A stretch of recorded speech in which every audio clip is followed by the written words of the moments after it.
দেখুন, ইউনূস যদি ভাবে সেনা নামিয়ে আমাদের হিন্দুত্ব সমাজকে শেষ করবে বাংলাদেশ থেকে, তাহলে ভারতবর্ষর হিন্দুরা বসে থাকবে না, ভারতবর্ষের সরকার বসে থাকবে না, তার যোগ্য জবাব দেবে সময় মতন।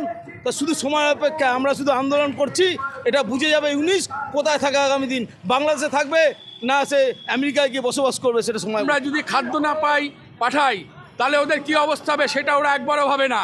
ওরা সব সময় ভারতকে শত্রু হিসেবে প্রতিপন্ন করে, অথচ ভারতের উপর ডিপেন্ড করে আজকে ওদের ডেভেলপমেন্ট এসছে, সেইটা ওরা কোনো সময় স্বীকার যায় না।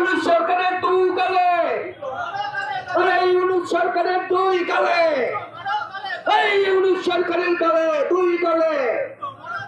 এই বাংলাদেশের হিন্দুদের স্বার্থে আমরা লড়ছি, লড়বো। এই বাংলাদেশের হিন্দুদের স্বার্থে লড়ছি, লড়বো। ভারতবর্ষ যদি কানেকশন কেটে দেয়, বিশেষ করে যে সমস্ত আজকে পদ্মা নদী নিয়ে ওরা গর্ব করে, তার পাথর কোথা দিয়ে গেছে, সিমেন্ট কোথা দিয়ে গেছে, ওদের নিজস্ব কোনো প্রোডাক্ট আছে? ইন্ডিয়া গভর্নমেন্ট যদি সেগুলো না পাঠায়, ব্যবসা আছে ঠিকই, কিন্তু মানবিক দিকটাও দেখতে হয়। মানবিকভাবে ইন্ডিয়া গভর্নমেন্ট যথেষ্ট নমনীয়তা দেখায় বলেই আজকে এই সুযোগটা ওরা পাচ্ছে।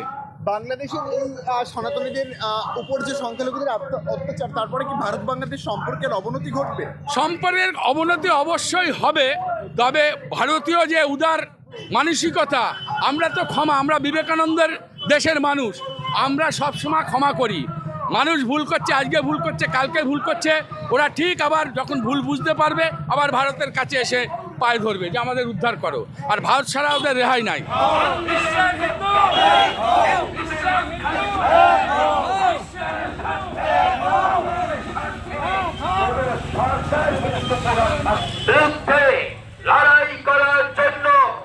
মোহাম্মদ ইউনূস চাইছে বাংলাদেশ থেকে সমস্ত হিন্দুদের উৎখাত করার।